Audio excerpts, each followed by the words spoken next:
Salut tout le monde, c'est Xilo, comment ça va depuis la dernière fois? Moi ça va super. Donc aujourd'hui on se retrouve pour une vidéo donc assez spéciale. Je vais tenter d'envoyer cette vidéo à deux chaînes communautaires, donc sans vouloir bien sûr faire genre que ce soit des chaînes de ouf. Ce sont des petites chaînes communautaires parce que tout simplement les grandes chaînes, tout simplement j'ai pratiquement aucune chance de passer dessus. Surtout que ces deux chaînes, il me semble pas qu'il y ait d'intro bien précise à mettre, étant donné que les autres il en faut et avec le logiciel de Share Factory c'est pas possible d'en mettre. Donc la première chaîne communautaire à qui je vais envoyer, c'est Game TV HD. Donc c'est une chaîne communautaire à 1200 abonnés. Donc c'est tout simplement la première. La deuxième, je me rappelle plus tellement leur nom. Genre, en tout cas, je mettrai le lien de la chaîne dans la description, hein, vous inquiétez pas. Et je les remercie si ils m'acceptent. Donc qui dit chaîne communautaire dit sujet bien précis. Donc j'ai choisi comme sujet les pompiers, comment s'engager, tout ça, parce que tout simplement je suis moi-même pompier. Et, euh, et voilà, je pensais que c'était un sujet qui pourrait être assez intéressant. Donc pour parler rapidement de la game, ça va être un score plutôt raisonnable sur instinct en domination à la balle 27, viseur laser, poignée avant. En score streak, les atouts, j'ai vraiment pas envie de vous les dire les gars, je sais même plus, vous savez. En score streak, j'avais le bombardement, le Goliath et le Warbird. Et voilà, donc sans plus attendre, je vais prendre ma tablette pour avoir mes notes sous les yeux. Donc déjà, les pompiers, c'est quoi? Bah déjà, enfin, ça m'étonnerait qu'il y en ait encore beaucoup qui aient cette idée reçue, on va dire. On pense beaucoup que c'est des petits bonhommes dans un camion rouge qui éteignent le feu, et non, les gars, c'est bien plus que ça. Il y a plusieurs types d'interventions. Donc, je vais vous les lister, enfin les plus connus, bien sûr, hein, parce qu'il y a toujours des petites interventions où il faut, entre parenthèses, se spécialiser. Donc, je vous les cite du plus fréquent au moins fréquent. Donc, SAP, c'est les plus fréquents. Donc, SAP, c'est le secours à personne.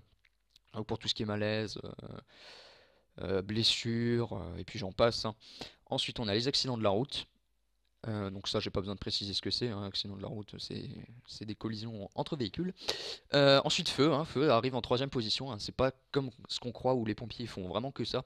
C'est, je pense, une vingtaine de pourcents. J'ai pas les chiffres exacts en tête. Et pour finir, on a les interventions diverses. Donc les interventions diverses, ça peut aller de l'inondation, comme il y a pu y avoir dans le sud il n'y a pas très longtemps. Ça peut être Qu'est-ce qu'on pourrait avoir? Des chutes d'arbres, des nids de guêpes, des nids de frelons. Enfin voilà, c'est tout ce qui est divers, qui n'appartient pas vraiment à une catégorie.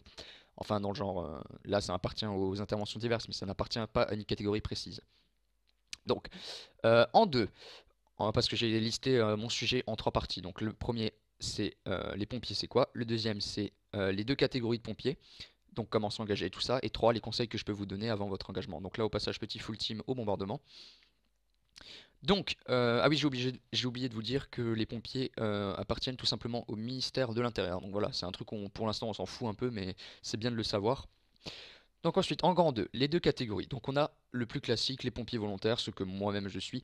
Donc pour les conditions d'entrée, parce que il faut d'abord, c'est une longue, enfin c'est pas vraiment, c'est long mais pas abusé non plus. C'est un long processus pour pouvoir s'engager. Donc les conditions, c'est avoir 16 ans au moins, avec un consentement écrit du représentant légal pour les mineurs. Donc ça c'est des beaux mots, hein, mais j'avais pas envie de rédiger moi-même les critères parce que je pense que j'aurais fait des fautes. Donc l'âge minimum c'est de 21 ans pour être officier, mais bon, je pense pas qu'il y en ait beaucoup qui veulent tout de suite s'engager en tant qu'officier parce qu'en tant qu'officier on sort pas forcément autant que si on était encore qu'un simple sapeur. Donc résider légalement en France, hein, ça me paraît logique. Être en situation régulière au regard des obligations du service national, jouir de ses droits civiques, absence de condamnation incompatible avec l'exercice des fonctions. Donc pour ceux qui comprennent que dalle, c'est tout simplement avoir un casier judiciaire vierge. Remplir les conditions d'aptitude médicale et physique. Donc, dans ce qui est de ces conditions d'aptitude, gna gna gna, c'est où est-ce que j'ai noté ça? C'était noté où? C'est là. Donc, l'examen médical, c'est tout simplement la vue, voir si vous avez une bonne vue. Alors, au niveau des pompiers volontaires, ils sont pas trop stricts. Donc, si vous avez des loupes à la place des lunettes, comme moi, vous inquiétez pas, ça passe quand même.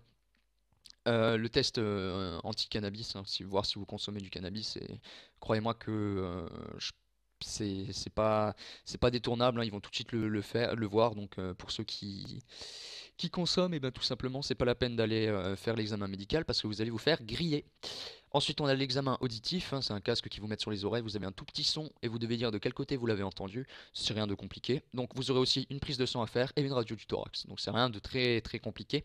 Pour ce qui est du médical, et bien sûr, si vous n'avez pas de maladie vitale, dans des endroits vitaux, il n'y a pas de souci quoi.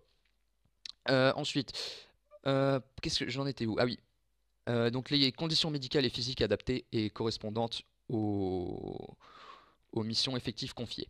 Donc pour accéder au grade de lieutenant, ça m'étonnerait qu'il y en a qui veulent, mais bon, les candidats doivent justifier d'un diplôme au moins de niveau bac plus 2 et d'un diplôme au moins de niveau bac plus 3 pour le grade de capitaine. Pour les sapeurs-pompiers volontaires du SSSM, donc ça c'est en rapport avec le SAMU, de détenir le diplôme de médecin, de pharmacien, d'infirmier, de vétérinaire ou de psychologue. Donc en gros, c'est les spécialisations parce que on a le pompier standard et on a donc les catégories que je viens de vous citer. Donc on a médecin, pharmacien, infirmier, vétérinaire et psychologue. Euh, L'engagement, non, ça c'est pas intéressant. Ok. Donc moi, ça je l'ai pas noté, mais le processus c'est simple. Vous allez d'abord faire un examen PSE1, donc premier secours en équipe. C'est pour tout ce qui est secourisme et tout ça. Et ensuite vous allez passer votre formation initiale de 2 semaines où vous allez en chier, vous allez ramper dans la boue. Mais bon, après vous verrez le mérite que vous allez avoir à porter cette tenue et à sortir en intervention. Donc c'est ces deux examens-là qui sont, euh, qui sont tout simplement payés, hein, je vais être honnête avec vous, ils sont payés. Je sais pas si j'ai le droit de dire ça, en tout cas, il y a certains trucs, c'est du secret, pas du secret défense, mais ouais, bon, bref. Donc c'est deux formations payées, donc la première dure 1 semaine et la formation initiale, c'est là où on va vous apprendre à dérouler des tuyaux, à faire tout ce qui est de base pour un sapeur-pompier. Et ben ça dure 2 semaines. Donc ensuite, pour ceux qui veulent être pompiers professionnels, donc il faut avoir au moins 18 ans, être de nationalité française et jouir de ses droits civiques, être titulaire d'un diplôme de niveau 5. Donc si vous avez le brevet des collèges, c'est le minimum. Vous pouvez rentrer en tant que sapeur deuxième classe. Inscription sur la liste d'aptitudes en vue de la recherche d'un poste vacant. Formation initiale après recrutement. Donc je me suis pas plus renseigné sur l'examen pour être pompier professionnel, mais en tout cas c'est ça les conditions d'entrée. Mais sachez les mecs que des retours que j'ai, c'est très très compliqué hein, sur pas mal d'inscrits, il n'y en a pas beaucoup qui passent. Et voilà, bon, personnellement, je suis pompier volontaire parce que voilà, j'aurai un métier à côté et tout ça. Après, ceux qui veulent en faire leur métier, il n'y a pas de souci, faut tenter votre chance. Et voilà, hein, vous aurez des tests physiques, des tests qui peuvent être très compliqués pour certains. Mais bon, c'est pas, s'il y en a qui arrivent, c'est que c'est pas la mer à boire, bien sûr, hein, mais c'est quand on voit le nombre d'inscrits pour le nombre de reçus. Et ensuite, pour ceux qui sont en dessous de cette catégorie d'âge, c'est-à-dire 16 ans pour les volontaires et 18 pour les pros, on a les JSP, donc ça c'est très connu, hein, il s'agit tout simplement de participer à des compétitions, des manœuvres et des rassemblements régionaux et nationaux, donc en gros c'est un petit truc assez convivial, et aussi de préparer et obtenir le brevet national des jeunes sapeurs-pompiers qu'on peut passer à partir de 15 ans. Donc la formation dure 4 ans, c'est un samedi sur deux ou un samedi par semaine, hein, où vous allez là-bas, vous allez faire du sport, vous allez apprendre les bases du sapeur-pompier, et puis tout simplement voilà. Donc si vous avez 14 ans ou 15 ans ou même 16 ans, c'est pas la peine d'y aller, hein. Moi je vous le dis comme je le pense parce que vous allez perdre.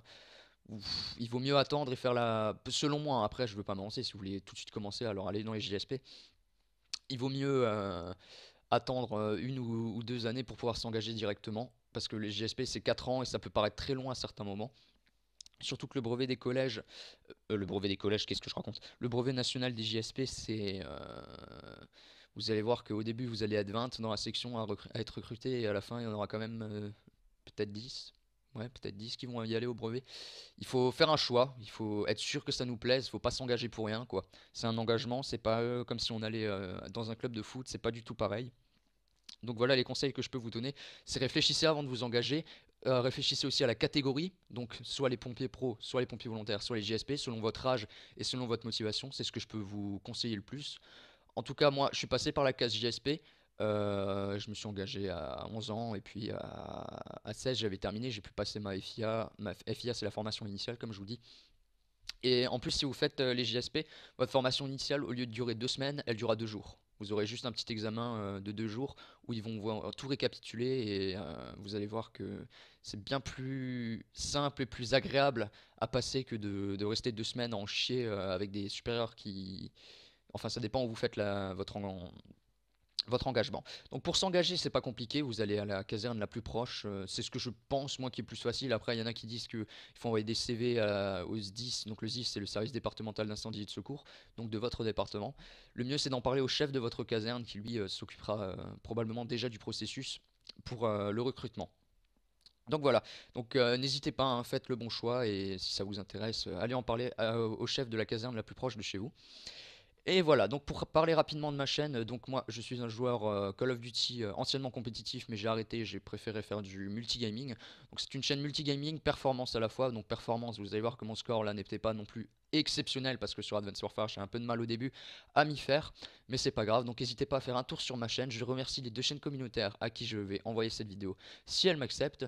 Et moi je vous dis tout simplement à la prochaine sur ma chaîne YouTube pour ceux qui s'abonneront parce que ça leur plaît. Voilà, n'hésitez pas à mettre un like, à commenter, à faire ce que vous voulez. Et j'espère tout simplement que mon sujet également vous aura plu. Allez, bye bye tout le monde.